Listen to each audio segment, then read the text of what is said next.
Hello, my name is Jesse Waters, and today I'm going to do a gameplay vlog on 80 Days. I'm going to analyze various parts of 80 Days' game design, as well as address its position against Salen and Zimmerman's A Chapter Out of Rules of Defining Play. I believe the chapter is about games as a narrative space.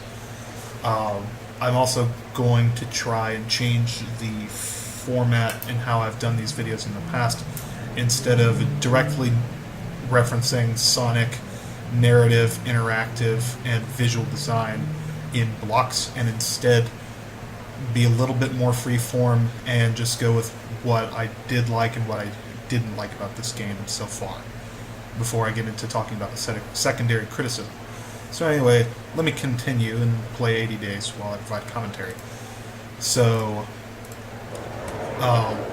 80 Days is sort of an interactive novel sort of game with pictures, I guess is the best way to explain it. Basically, you play as a couple of refined Englishmen who are trying to get around the world in 80 days, kind of like the old Jules Verne novel. I very much like interactive novels. I like reading adventure novels and various other stories and engrossing myself in a story world. So 80 Days is certainly the kind of game that's personally up my alley. Going into things that I like about the game so far, first off, the soundtrack. It's very pleasant, very relaxed. It's full of the sort of wonder that you would feel going into a world-spanning adventure.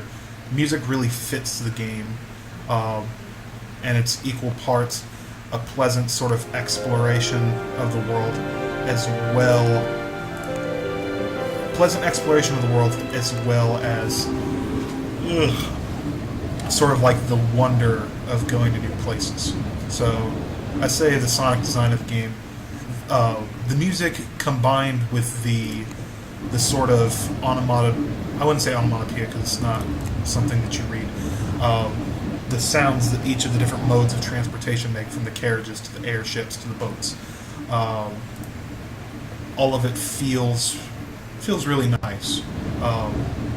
It has its own sort of atmosphere that I very much appreciate. Another thing that I do like is visual design. The heads-up or the user interface is pretty minimalist when you're not in towns. Gives you a good opportunity to look at the world as you're going. You're not getting constantly bombarded with information as with Fate of the World, for instance. I feel that with 80 Days' UI, you're getting as much information as you need. All of the options for progressing the game can be found in the bottom menu each time you reach a new city. It just feels good, and I would definitely say that the simplistic visual design is definitely a strong point for this game. Going into the interaction design, when you get to points of the story where when you're reading through narrative and picking dialogue options, certain things will end up happening as a result of your choices. Like Passepartout will end up developing certain social skills. I think mine in this particular playthrough, Passepartout is very nice, though I've heard some people, you can play him to be quite surly and mean to the foreigners that you encounter. And I also have good relations with Monsieur Fogg, because I pretty much take care of him in every city I go to, so no matter how many things I may mess up due to random events, he still likes me, because I keep on supporting him in all of my all of the dialogue options wherever appropriate.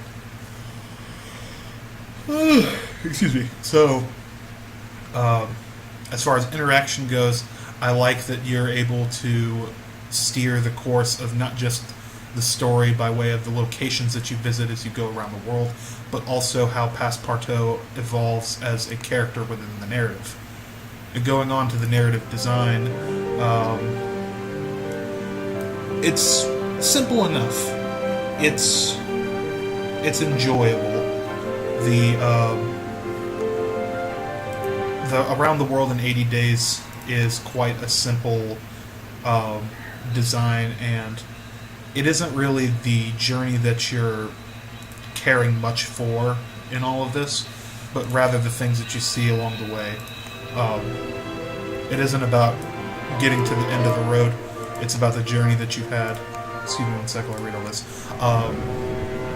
So, the adventure um, sort of creates a narrative through line for you discovering all manner of cool people around the world. Um, so yeah, Sonic visual, interactive, and narrative. I think 80 Days has a lot of strong things going for it. In the four conventional parts of the game design, as per the previous vlogs. The only critiques that I have of 80 Days that would be negative is how it at times it feels as though the amount of days or the amount of time and money that you're spending feels rather inconsistent at points.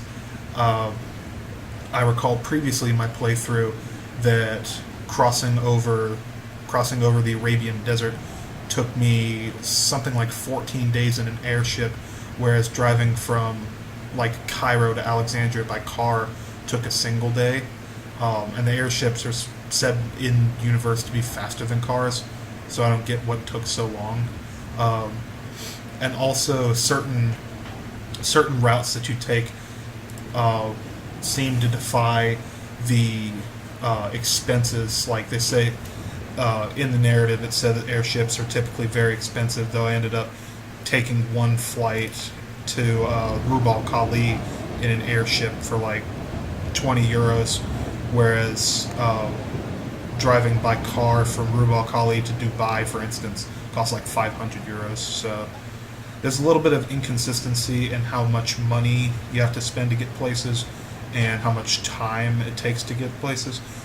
But that's just a minor nitpick, and that's really just number values that can be tweaked. So it's not something that's like fundamentally wrong with the game, if you ask me. Now, in reference to put this game side by side with some of Salen and Zimmerman's games as narrative space, I think it was. I definitely think that 80 Days enforces the model that games exist sort of hand in hand with a narrative. I feel like the 80 Days would be a much, much different game if it was not a text-based adventure and was instead like a first-person open-world experience similar to something like, I don't know, Dishonored or Wolfenstein or something else like that. I'm at a loss for another comparable game, but I feel like 80 Days as it exists works because the narrative is so easily married to a sort of relaxed novel reading sort of gameplay. I feel like interactive novel is sort of the best way 80 Days' story could be told. It doesn't need to have impressive, over-the-top visuals to communicate to the player the sort of like grandeur of going around the world. So yeah, I think 80 Days reinforces that games sort of exist to provide a new take on the narrative space. I don't know what other things I could say about it, though. 80 Days is kind of cut and dry for me. I really like the game. Really reinforces what Salen and Zimmerman have to say about narrative space.